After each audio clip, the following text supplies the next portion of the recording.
할렐루야, 반갑습니다. 오늘은 삼위일체 주일입니다. 이 시간 하나님께 경건한 마음으로 예배를 드리도록 하겠습니다.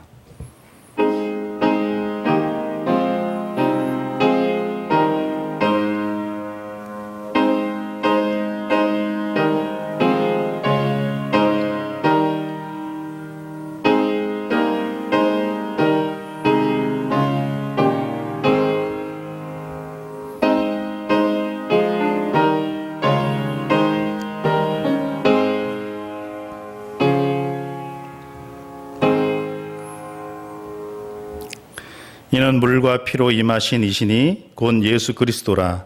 물로만 아니요 물과 피로 임하셨고 증언하는 이는 성령이시니 성령은 진리니라. 증언하는 이가 셋이니 성령과 물과 피라. 또한 이 셋은 합하여 하나이다. 아멘. 성부 성자 성령 삼위일체 하나님께 영광과 찬송과 경배를 드립니다.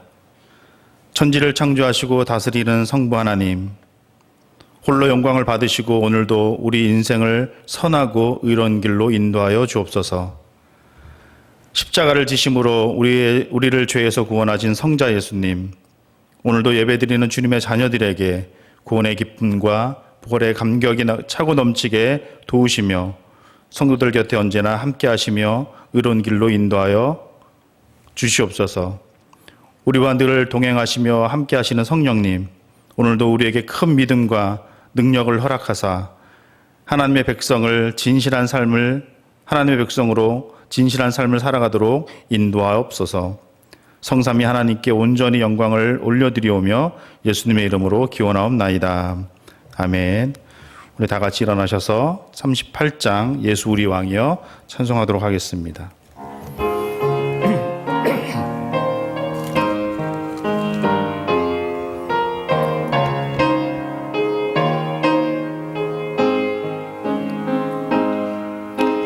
예수 우리 왕이여 이곳에 오셔서 우리가 왕께 드리는 영광을 받아 주소서. 우리는 주님의 백성, 주님은 우리 왕이라. 왕이신 예수님 오셔서 좌정하사 다스리소서.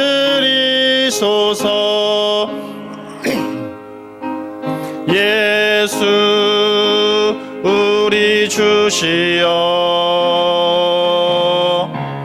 이곳에 오셔서 우리가 주께 드리는 찬양을 받아 주소서. 우리는 주님의 종들, 주님은 우리 주시라. 주 대신 예수님 오셔서 이 찬양을 받아 주소서.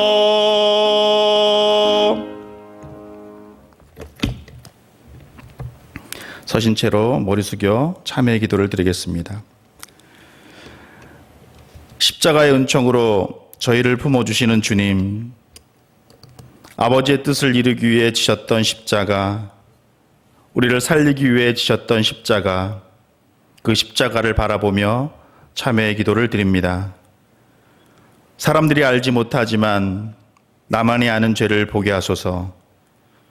믿음의 행위 속에 감추어져 있는 죄를 보게 하시고 죄인 줄도 모르고 지었던 죄를 보게 하소서.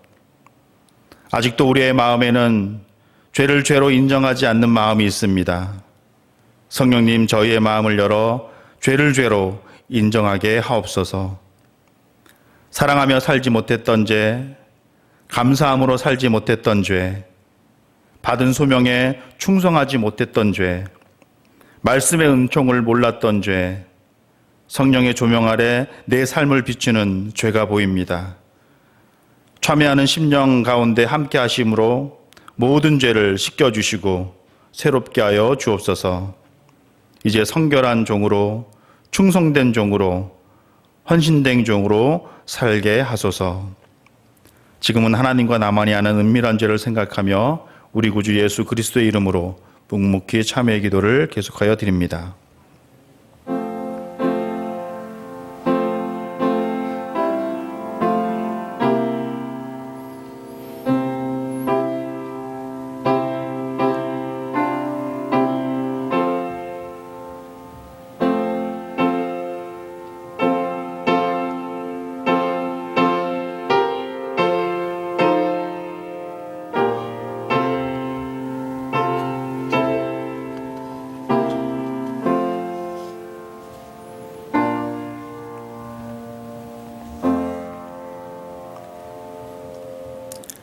이제 그리스도 예수 안에 있는 자에게는 결코 정죄함이 없나니 이는 그리스도 예수 안에 있는 생명의 성령의 법이 죄와 사망의 법에서 너를 해방하였음이라.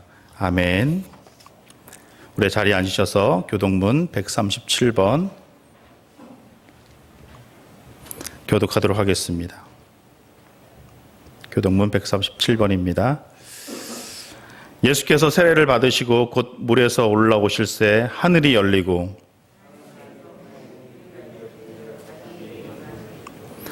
하늘로부터 소리가 있어 말씀하시되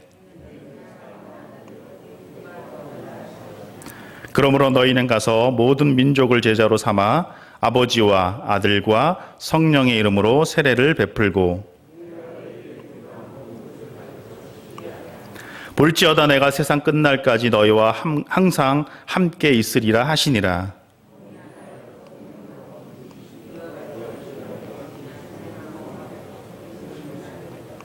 주도 한 분이시요 믿음도 하나요 세례도 하나요 하나님도 한 분이시니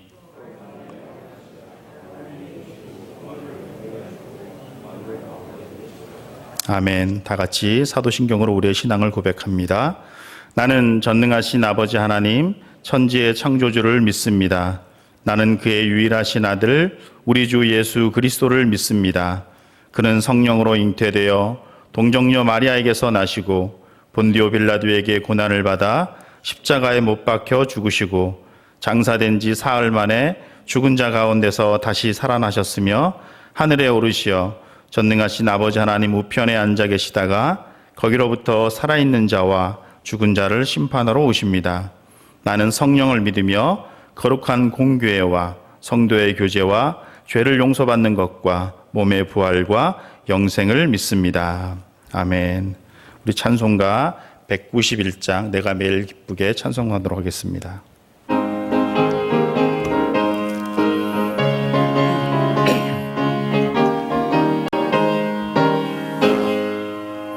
내가 매일 기쁘게 순례의 길 행함은 주의 팔이 나를 안보함이요 내가 주의 큰 복을 받는 참된 비결은 주의 영이 함께함이라.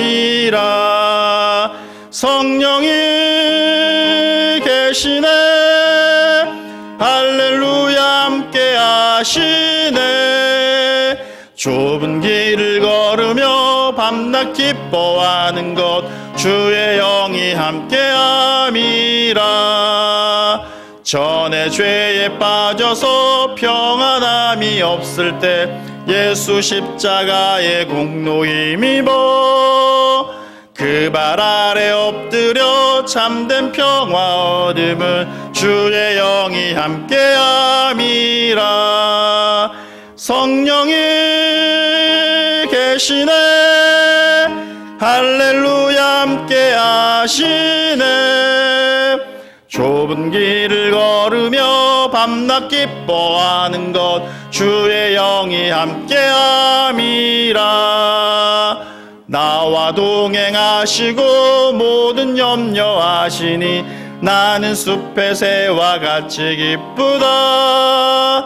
내가 기쁜 마음으로 주의 뜻을 행함은 주의 영이 함께함이라. 성령이 계시네, 할렐루야 함께하시네. 좁은 길을 걸으며 밤낮 기뻐하는 것 주의 영이 함께함이라. 세상 모든 욕망과 나의 모든 정욕은 십자가에 이미 못을 박았네. 어둠 밤이 지나고 무거운 짐 벗으니 주의 영이 함께함이라. 성령이 계시네, 할렐루야 함께하시네. 좁은 길을 걸으며 밤낮 기뻐하는 것 주의 영이 함께함이라.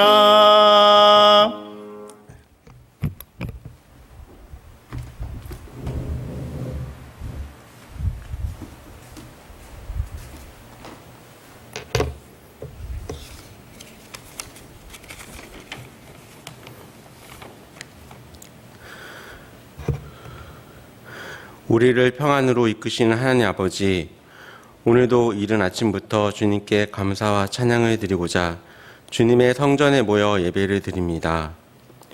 이 자리에 모인 성도님들에게 날마다 주님의 은혜 안에서 살게 하시고 주님의 복된 복 내려주시옵소서.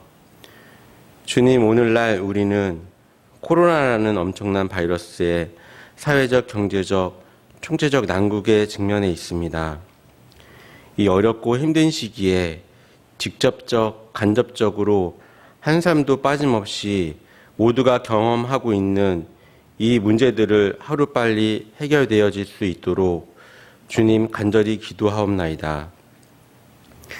이 사건들로 인하여 주님의 자녀인 우리들의 믿음이 약해지고 세상적인 것들에 쉽게 빠져들까 심히 걱정되고 염려스럽습니다. 주님의 굳건한 사랑의 능력으로 붙잡아 주시옵소서. 어느덧 2020년 중반을 향해 가는 6월의 첫째 주일입니다.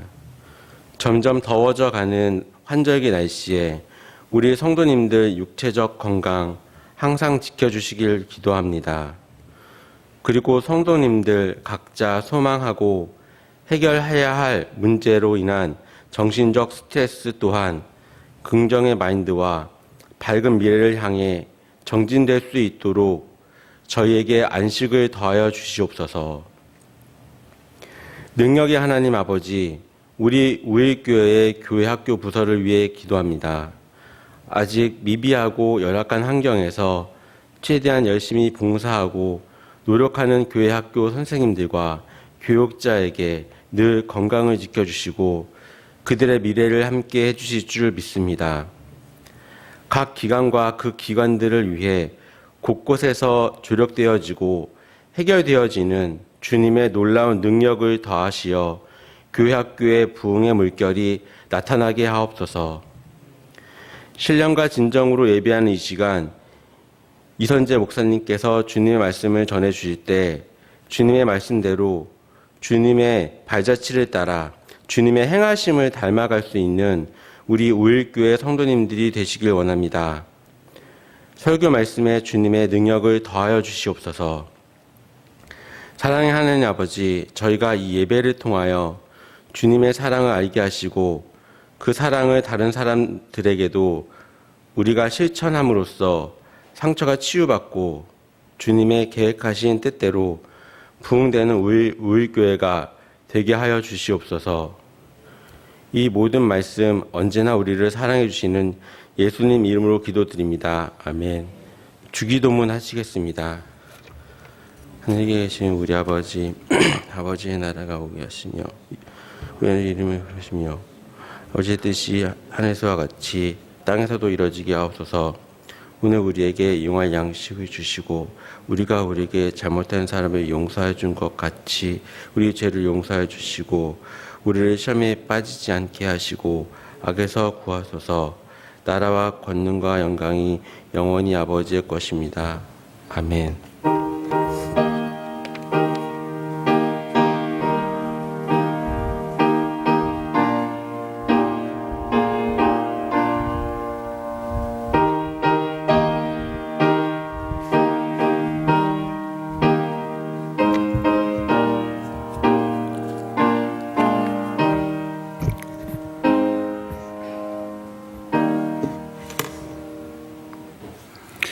오늘 우리에게 주신 하나님의 말씀은 요한복음 21장 15절부터 18절입니다. 요한복음 21장 15절부터 18절입니다. 먼저 올해 우리에게 주신 하나님의 말씀입니다.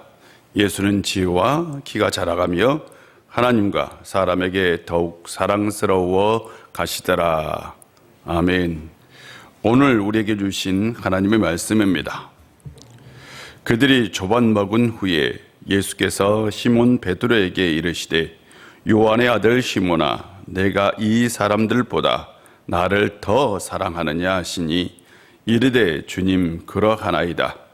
내가 주님을 사랑하는 줄 주님께서 아시나이다. 이르시되 내 어린 양을 먹이라 하시고 또 두 번째 이르시되 요한의 아들 시몬아 내가 나를 사랑하느냐 하시니 이르되 주님 그러하나이다.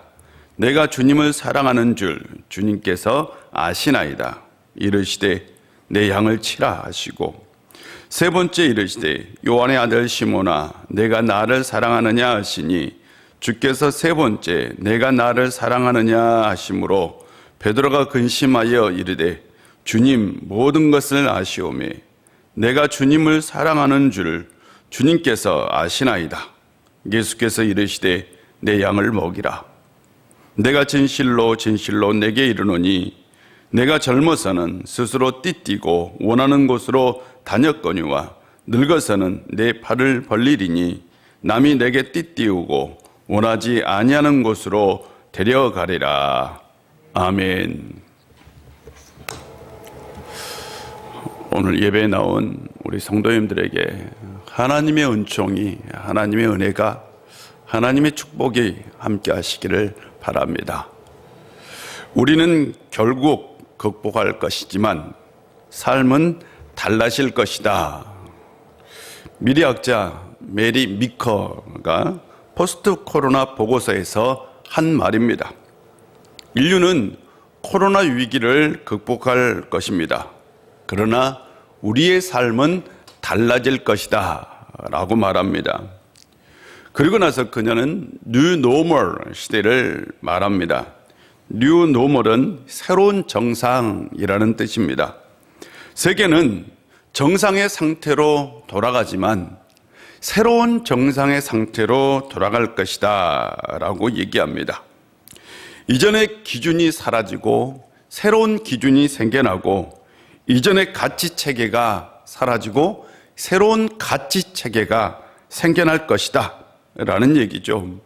이전에 중요하게 여기던 것이 이후에는 이제는 중요하지 않게 될 수 있다 라는 말이기도 합니다. 이렇게 되었을 때 우리에게는 삶의 혼동, 가치의 혼동이 올 가능성이 높습니다. 그런 의미에서 뉴 노멀, 포스트 코로나 이런 것은 우리에게 좀 섬뜩한 말이기도 합니다. 분명한 것은 포스트 코로나 이후에 새로운 세계가 도래할 것이다. 새로운 세상이 올 것이다 라고 모두가 예측한다는 사실이죠. 새로운 시대로 직면하였을 때에 사람들은 두 가지 반응을 보입니다. 현재의 삶을 고집할 것인지 아니면 새로운 시대를 맞이할 것인지 둘 중에 하나를 선택해야 합니다. 교회도 마찬가지입니다. 현재의 상태를 고집할 것인지 아니면 새로운 환경에 맞게 변해야 할 것인지 둘 중에 하나를 선택해야 합니다. 인생도 마찬가지입니다. 현재의 삶을 고집할 것인지 아니면 새로운 것을 맞이할 것인지 선택해야 합니다. 우리는 사실 변화를 두려워합니다. 사람이 변화해야 돼, 환경도 변화해야 돼 라고 변화를 이야기하는 그 사람도 실은 변화를 두려워합니다. 목사인 저도 변화를 이야기하지만 실제로는 변화가 두렵습니다. 왜 우리는 변화를 두려워할까요?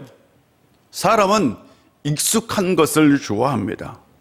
이게 본능입니다.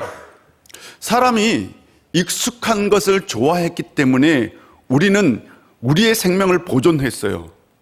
종족 보존의 DNA 속에는 익숙한 것을 좋아하라 라는 것이 들어있습니다. 우리는 그래서 익숙함의 함정에 빠져 살아갑니다. 우리가 일을 할 때에도 익숙한 건 편하고요, 새로운 일은 불편합니다. 이것이 지나치면 새로운 것이요, 잘못되었다라고 여기기까지 하고요, 또한 익숙함의 함정에 빠지면 실패 속에서도 새로운 길을 가지 않습니다. 저는 지난 한 주간 포스트 코로나에 대해서 공부하고 묵상하고 또한 연구도 했어요. 분명한 것은 새로운 시대가 올 거다라는 거죠. 새로운 시대가 분명히 올 것이다. 그런데 이 새로운 시대가, 새로운 세상이 올 때에 우리가 어떻게 해야 할 것인가, 우리가 어떤 대비를 해야 할 것인가 라는 거죠. 예수님께서 부활하셨습니다. 제자들은 성령 충만했어요. 그런데 그들은 업으로 돌아갔어요. 업으로 돌아갔다라는 것은 그들이 편한 것을 선택했다라는 거죠. 어부는 익숙한 겁니다. 어부는 편한 겁니다. 예수님께서 부활하셨다는 것은 새로운 세상이 열렸다는 거죠. 제자들 앞에 분명히 새로운 세계가 열려졌어요. 여러분, 예수님이 부활하셨다니까요. 엄청난 사건 아닙니까? 이건 새로운 세계가 도래했다는 의미이죠. 이제 그들은 선택해야 합니다. 이전의 삶으로 돌아갈 것인지 아니면 새로운 삶으로 나아갈 것인지. 근데 그들은 이전의 삶으로 돌아갔습니다. 제자들이 선택한 것은 익숙한 삶으로 돌아간 것입니다. 바로 그때 주님께서 찾아오셨습니다. 주님께서 제자들 위해서 아침 식사를 준비했어요. 제자들은 그 아침 식사를 맛있게 먹었습니다. 식사가 끝나자 정적이 흐릅니다. 아무 말이 없어요. 그때 주님께서 먼저 입을 떼십니다. 요한의 아들 시몬아, 내가 이 사람들보다 나를 더 사랑하느냐? 베드로의 본래 이름은 시몬입니다. 베드로는 주님의 부르심을 받고 난 다음에 주님께서 주신 이름이죠. 그래서 예수님께서 이 다시 업으로 돌아간 베드로에게 시몬이다, 시몬아 라고 부른 건 합당합니다. 그가 이전 삶으로 돌아갔기 때문입니다. 주님은 시몬에게 이 자리에 있는 사람들보다 더 나를 사랑하느냐라고 묻습니다. 예수님께서 제자들 사이에 경쟁의식을 불러일으키려고 하신 말씀이 아닙니다.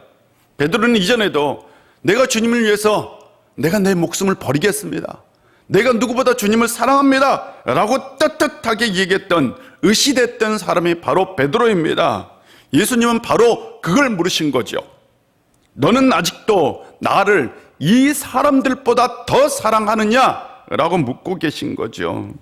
베드로는 대답합니다. 주님, 그렇습니다. 내가 주님을 사랑하는 줄 주님께서 아십니다 라고 얘기합니다. 그 말을 듣고 나서 주님께서 고개를 끄덕이면서 그래? 그렇다면 내 양을 먹이라 라고 말씀하십니다. 그러고 나서 침묵이 다시 흘렀어요. 주님은 아무 말씀도 하지 않고 먼 바다를 바라봅니다. 그때가 막 새벽에 어둠이 물러가고 먼동이 틀 때입니다. 바다 끝에서, 저 바다 끝에서 해가 이제 막 올라올 때요. 그 먼 바다를 바라보시고 난 다음 주님께서 또 베드로에게 묻습니다. 요한의 아들 시몬아, 내가 나를 사랑하느냐? 라고 물어요. 이제는 단도직입적으로 묻죠. 네가 나를 사랑하느냐? 베드로는 분명한 어조로 대답합니다. 네, 주님. 주님은 아십니다. 내가 주님을 사랑하는 줄 주님께서 아십니다. 아, 그래? 그렇다면 내 양을 치라 라고 말씀하십니다. 아마 또 침묵이 흘렀을 것 같아요. 그날 아침 그 누구도 먼저 선뜻 주님께 물어보는 사람은 없었습니다. 그들은 다 부활의 주님의 그 영광에 압도되었습니다. 붉은 해는 온 바다를 붉게 비추고 있었어요. 헤로드의 장엄함이 그들을 감싸고 있었습니다. 주님께서 그때에 한 번 더 베드로에게 물었습니다. 요한의 아들 시몬아, 내가 나를 사랑하느냐? 주님은 베드로에게만 꼭 집어가지고 집요하게 질문합니다. 지금 베드로만, 다른 사람도 아닌 베드로만. 베드로는 그날 아침 굉장히 괴로웠을 것 같아요. 그는 근심합니다. 그리고 아마 틀림없이 가슴이 아팠을 것 같아요. 어쩌면 눈물을 흘렸을지 모릅니다. 그리고 나서 대답합니다. 주님은 모든 것을 아십니다 라고 고백합니다. 주님은 내가 3번이나 배신한 것도 아십니다 라는 얘기죠. 그리고 나서 그는 고백합니다. 그래도 내가 주님을 사랑하는 줄 주님은 아십니다. 그때 주님은 베드로를 아마 안아주셨을 것 같아요. 느낌은 꼭 안아주면서 내 양을 먹이라 라고 얘기했을 것 같아요. 주님께서 3번을 물으신 이유는 간단합니다. 베드로가 주님을 3번 모른다 라고 부인했기 때문에 그날 아침 주님은 3번 베드로에게 물으신 겁니다. 이 3번의 물음은 베드로에게 은혜입니다. 주님께서 물으셨을 때 그때에 베드로는 그날 밤 사건이 기억났을 겁니다. 사람이요, 자신의 과거와 직면한다는 게 굉장히 어려운 일입니다. 특별히 이 자신의 죄와 마주선다는 게 얼마나 어려운 일인지 몰라요. 여러분, 말씀을 읽다 보면 우리가 우리의 과거의 삶과 직면하게 되잖아요. 그때 정말 어렵고 힘들어요. 마음이 아파요. 그러나 우리가 우리의 과거의 삶과 직면하지 않는다면 우리는 절대 그것을 넘어설 수는 없습니다. 베드로는 그날 아침 자신이 배신했던 그 배신과 직면하게 되었던 거죠. 그때 주님께서 내가 나를 사랑하느냐? 라는 그 물음을 통해서 그 베드로 안에 있는 죄책감을, 그 아픔을, 그 고통을 하나하나 다 씻겨주고 계셨던 거죠. 그러므로 베드로에게 이 사건은 구원의 사건이고 치유의 사건이고 새롭게 회복된 거듭남의 사건이기도 합니다.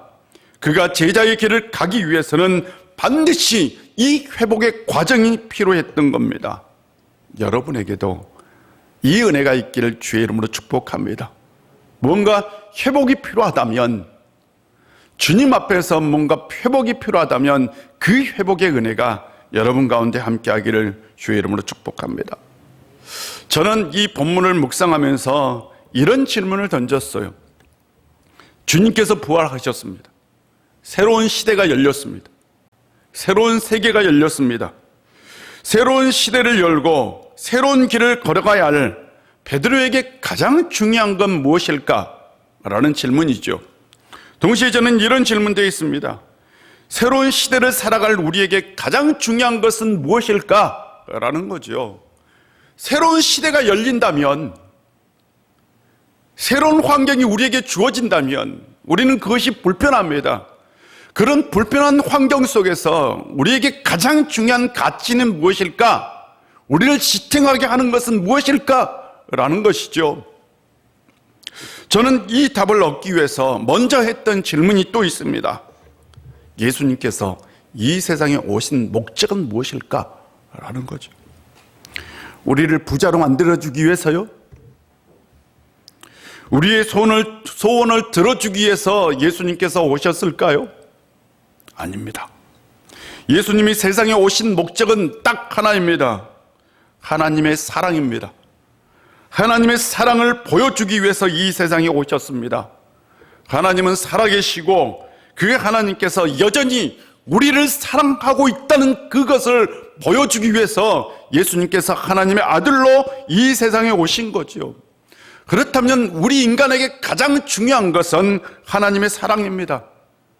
이 사랑, 하나님의 사랑은 우리에게 세상 그 어떤 것과도 바꿀 수 없는 가장 소중하고 가장 가치 있고 가장 고귀하고 가장 아름다운 것이죠.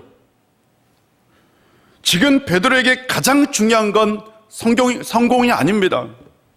베드로는 성공하기 위해서 예수님을 따랐어요. 그러나 지금 가장 중요한 건 그에게 성공이 아니라 사랑입니다. 돈이 아닙니다. 힘이 아닙니다. 그에게 중요한 건 사랑이죠. 사랑만 있으면 제자의 길을 걸어갈 수 있습니다. 사랑만이 새로운 시대를 열고 그 새로운 시대를 여는 두려움도 이길 수 있습니다.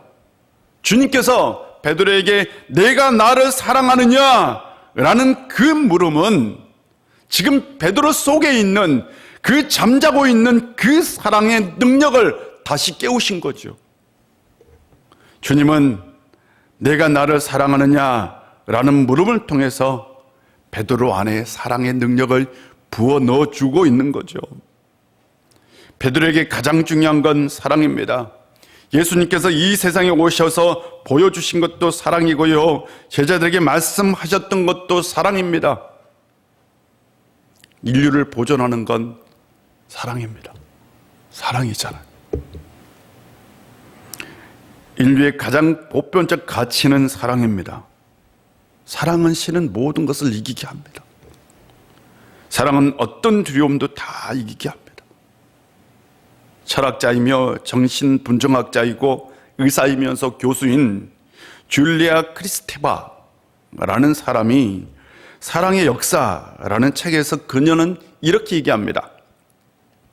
정신분석학자가 된다는 건 모든 이야기들이 결국은 사랑에 대하여 말하는 것으로 귀착된다는 것을 깨닫는 것이다.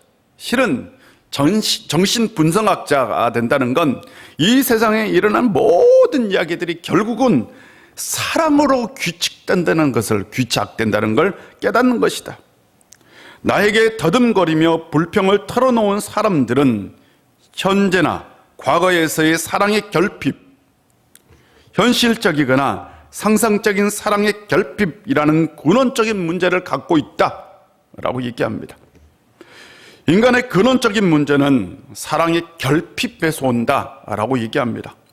그녀는 책에서 인간의 근원적인 고통과 해결책을 제시합니다. 그녀는 금욕, 권력, 성욕이라는 내면의 욕망들은 채워지거나 완전히 만족되지 못하고 마음속에서 응어리로 남아있다라고 얘기합니다. 그리고 그 응어리를 풀어줄 수 있는 유일한 것이 있다면 그건 사랑이다 라고 얘기하죠. 여기서 말하는 사랑은 에로스적인 사랑이 아니라 아카페적인 사랑을 말합니다.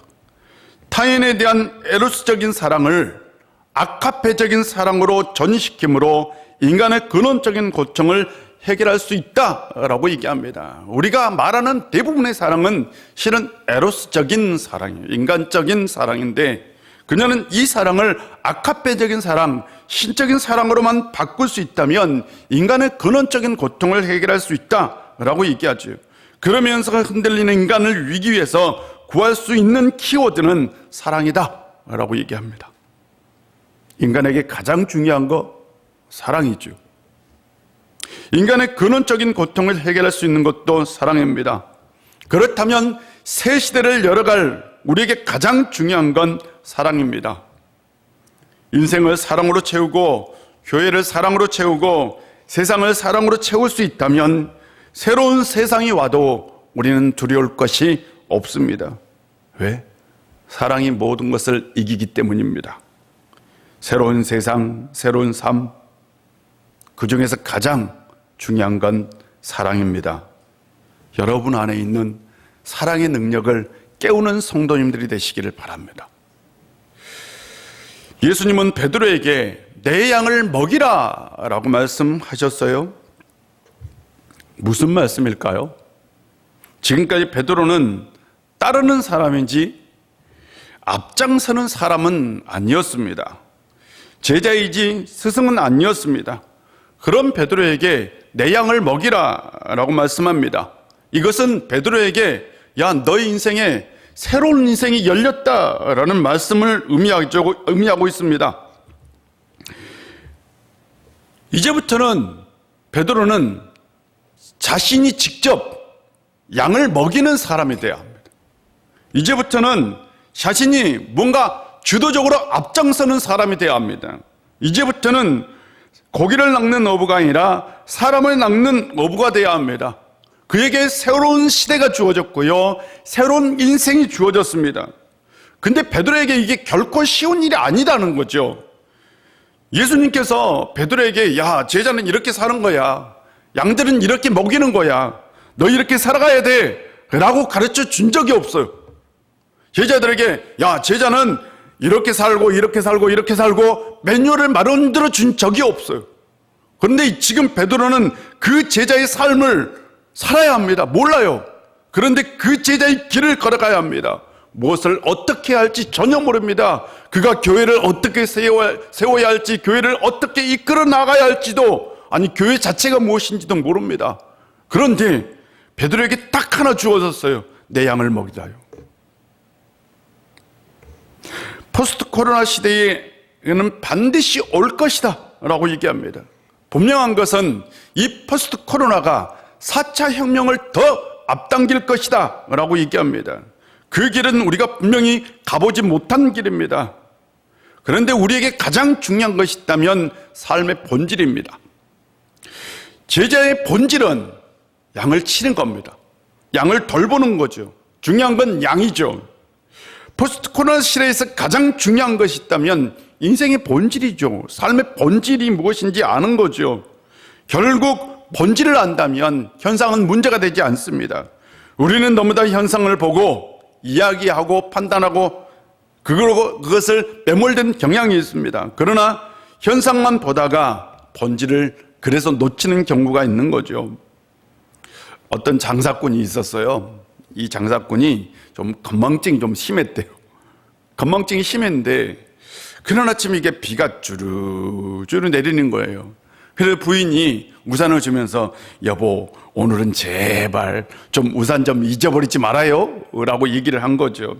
신신당부를 했습니다. 부인이. 남편이 이제 속으로 생각하기를 내가 무슨 일이 있어도 우산은 잃어버리지 않겠다 라고 간 거예요. 그리고 장사를 마치고 집으로 돌아오는 길에 이제 우산을 잘 챙겼어요. 버스를 타고 버스 안에서도 우산을 꼭 쥐고 있었어요. 꼭 쥐고. 근데 너무나 피곤해서 금방 깜박 좋은 거예요. 내가 딱 일어나 보니까 내리는 데야. 그래 우산을 꼭 쥐고, 그래 내가 우산을 잊어버리면 안 돼. 우산을 꼭 쥐고 내렸어요. 오늘은 내가 우산을 잃어버리지 않았구나. 오늘 집으로 돌아왔는데 집에서 딱 돌아와 보니까 글쎄 그날 돈을 벌었던 그 돈 지갑을 버스에 놓고 온 거죠. 네. 무슨 얘기인지 알겠습니까? 우산만 집착하다 보니까 정작 중요한 것을 잃어버린 거죠. 현상보다 더 중요한 것은 본질입니다. 삶의 본질은 무엇일까요? 삶의 본질? 행복이잖아요. 왜냐하면 행복하고 싶잖아요. 우리의 삶의 본질은 실은 행복하게 사는 겁니다. 실은 이게 성공보다 더 우선입니다. 행복은 어디에서 올까요? 예수님은 산상수훈을 말씀하시면서 처음 시작할 때에 8가지 복, 8가지 행복을 얘기합니다. 그리고 나서 산상수훈을 끝낼 때에 말씀 위에 집을 지은 사람, 그 사람은 반석 위에 집을 지은 사람이고 이 사람은 지혜로운 사람이다 라고 얘기합니다. 이 지혜로운 사람은 어떤 사람이냐? 바로 행복을 이룬 사람입니다. 복을 받은 사람이죠. 예수님이 말씀하신 행복한 사람은 실제로 하나님의 말씀을 따르고 그 말씀을 실천하는 사람입니다. 그래서 예수님이 말씀하신 행복은 하나님을 믿는 신앙에서 옵니다. 삶의 본질은 행복입니다. 진정한 행복은 신앙에서 옵니다. 그렇다면 새로운 시대가 온다 할지라도 삶의 본질이 행복이고 진정한 행복이 신앙에서 온다면 우리의 인생에 가장 중요한 건 신앙이네. 맞죠? 신앙이죠. 하나님을 믿고 사는 것이죠. 예수님을 따르는 겁니다. 세상이 급변한다 할지라도 새로운 세상이 온다 할지라도 우리가 예수님을 붙들고 살아간다면 우리는 두려움을 이길 겁니다. 그리고 행복을 찾을 수 있을 겁니다. 새로운 시대에 더욱더 여러분의 신앙을 지키고 살아가는 성도님들 되시기를 바랍니다. 예수님은 또 베드로에게 미래를 보여주셨어요. 예수님은 이렇게 얘기합니다. 내가 젊어서는 스스로 띠뛰고 원하는 곳으로 다녔거니와 늙어서는 내 팔을 벌리리니 남이 내게 띠띠우고 원하지 아니하는 곳으로 데려가리라. 원하지 않는 곳으로 데려가리라. 베드로, 네가 원하지 않는 삶을 살게 될 것이다. 네가 원하지 않는 곳을 가게 될 것이다. 원하지 않는 곳을 가는 것, 그건 두려운 거죠. 그런데 베드로는 반드시 그 길을 가게 될 것이다. 그것도 남에게 띠띠우고 강제적으로 너는 그런 삶을 살게 될 것이다 라는 얘기. 사람이 죽고 싶은 사람이 이 세상에 어디 있어요? 근데 베드로는 결국 십자가에 거꾸로 못 박혀 죽죠. 예수님을 위해서 그렇게 죽었습니다. 그런 순교의 길을 걸어갔습니다. 포스트 코로나 시대는 분명히 우리가 원하는 삶이 아닙니다. 우리가 원하는 게 아니에요. 사람은 익숙한 게 좋습니다. 익숙한 게 편합니다.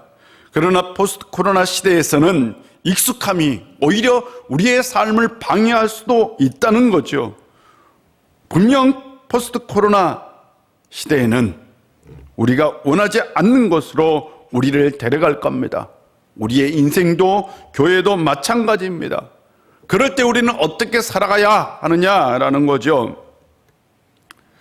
넉세스와 올리브나무, 세계는 평평하다라는 책을 쓴 뉴욕타임즈 칼럼니스트 토마스 프리드먼은 최근 칼럼에서 이렇게 얘기했어요. 세상을 B씨와 A씨로 나눌 것이다 라고 얘기합니다. 왜? 옛날에 B씨와 A씨가 있었죠. 근데 새로운 B씨, 새로운 A씨가 올 것이다. 코로나 후, 코로나 전 이렇게 나눌 것이다. B씨, 코로나 전, A씨, 코로나 후로 나눌 것이다 라고 얘기합니다. 그러면서 그는 코로나 후 세상을 미국과 유럽이 아닌 아시아가 주도할 것이다 라고 얘기합니다. 2018년에 미국 경영 컨설턴트 회사인 맥킨지는 보고서에서 장기 성장 우위 국가를 선정했습니다. 그 장기 성장 우위 국가 중에서요, 우리나라가 들어갔습니다. 대표적인 나라로 꼽았어요. 일본은 빠졌어요. 일본은 없습니다.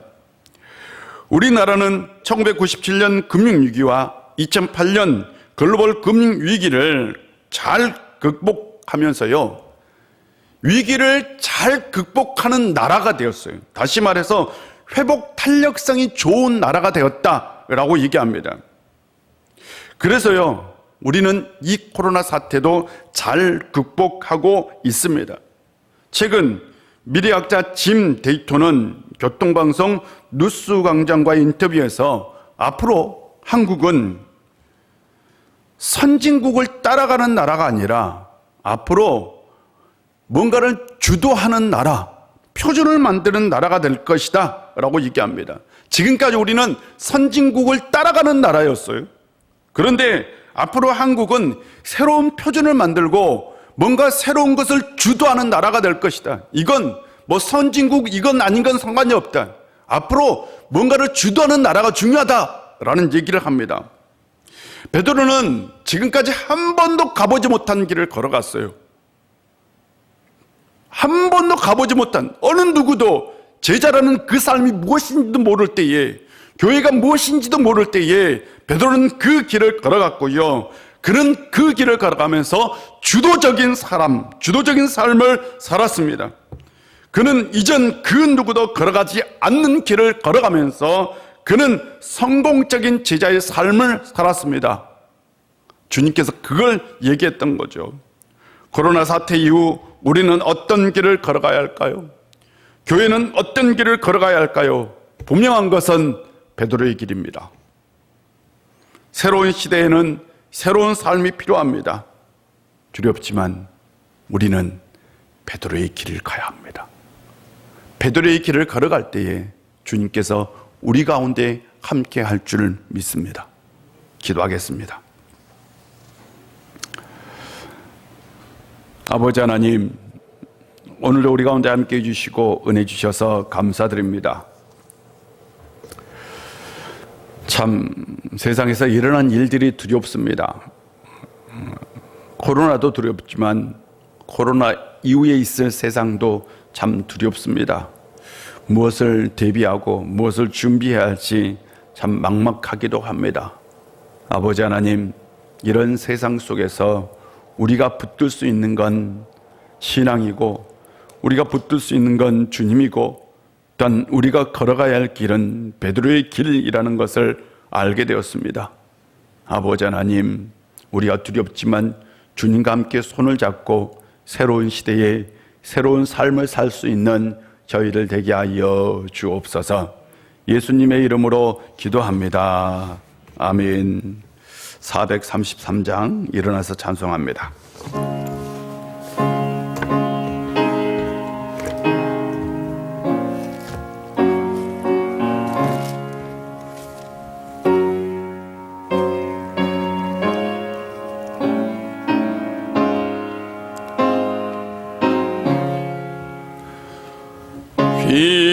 귀하신 주여 날 붙드사 주께로 날마다 더 가까이 저 하늘나라 나 올라가 구주의 품 안에 늘 안기어 영생의 복 받기 원합니다. 복론할 물건 나 없어도 날마다 주께로 더 가까이 내 죄를 주께 다 고하니 주님의 보혈로 날 씻으사 더 기게 하옵소서.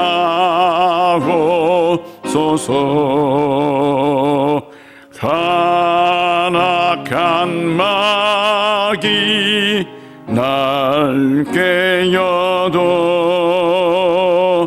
주 예수 앞으로 더 가까이 이 세상 속한 그거 영심 또 주한 생각을 다 버리니 정결한 마음 내게 늘 주소서. 이 세상 내가 살 동안에 주께로 날마다 날마다 더 가까이 저 배는 천국 나 들어가 한없는 공락에 닿도록 풍성한 은혜를 주옵소서. 아멘.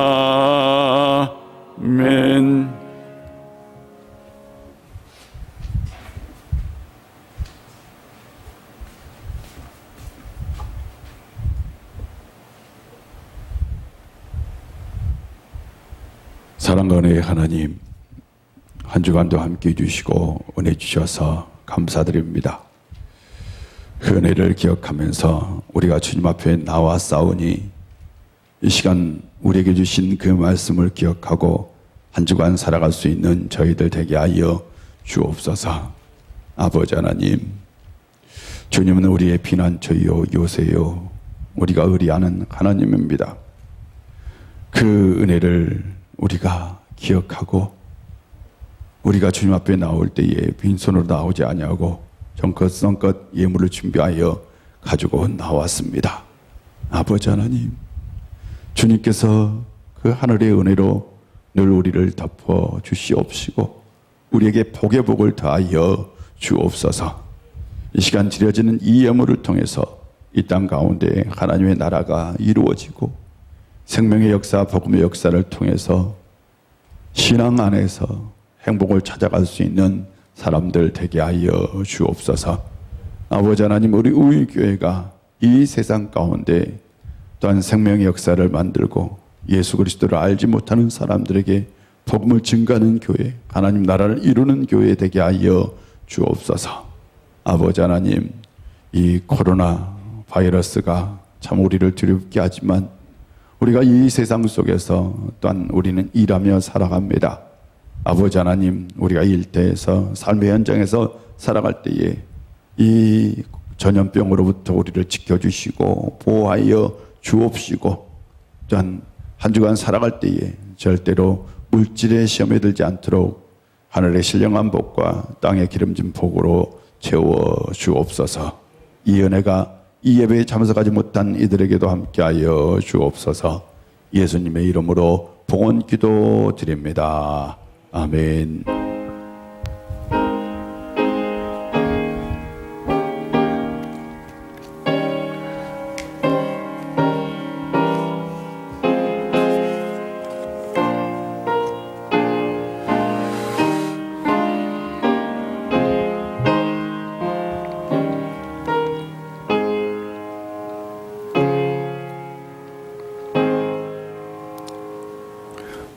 자리에 앉아주시고요.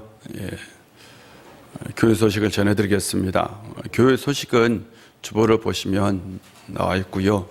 지난주 당회를 했었는데 당회 때에 6월달 찬양 예배를 어떻게 할 것인가라고 좀 심도 있게 논의를 했는데요. 한 달간 더 우리가 좀 연기를 하자, 쉬자라고 결정을 했습니다. 그래서 그렇게 알아주시면 되겠고, 그리고 당회에서 또 하나 결정한 건 유치부실 우리가 2층에 화장실 우리가 설치하기로 결정을 했습니다. 결정을 했고요. 구체적인 계획은 하나하나 조금 이제 실행하려고 합니다. 그래서 여러분 계속해서 교회학교 사역을 위해서 꼭 기도해 주셨으면 좋겠습니다. 나머지 광고는 주부를 참고해 주시고 우리 다 같이 일어나셔서 우리는 오직 예수, 오직 믿음으로 살아야 합니다. 오직 예수, 오직 믿음으로 살겠습니다. 우리는 오직 예수, 오직 믿음으로 살아야 합니다. 나는 오직 예수, 오직 믿음으로 살겠습니다. 아멘.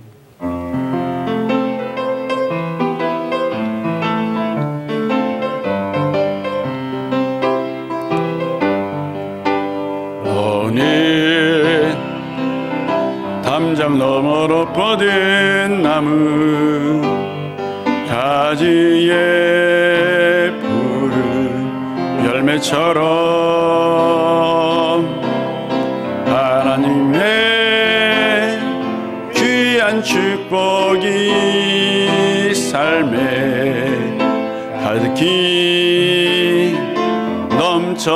축복할 거야.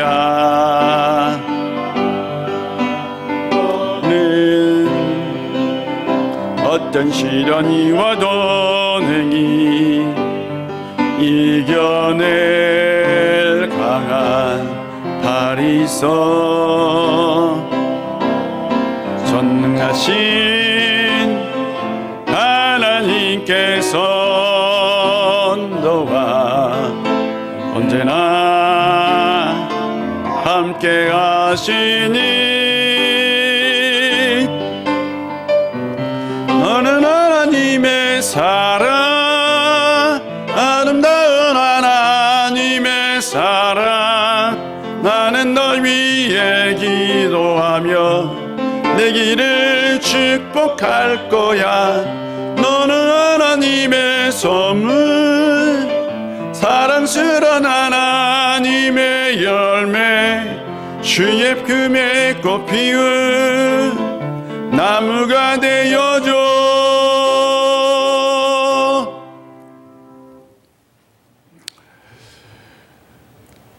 십자가의 사랑으로 우리를 구원하여 주시고 우리에게 큰 사랑을 주신 우리 구주 예수 그리스도의 놀라우신 은혜와 우리 아버지 하나님의 크신 사랑과 성령님의 충만한 역사가 새로운 시대, 새로운 삶을 신앙으로 그리스도의 사랑으로 열어가기를 원하는 우리 우일의 모든 권속들과 한 주간의 삶 가운데 이제부터 영원히 함께 하시기를 간절히 축원하옵나이다.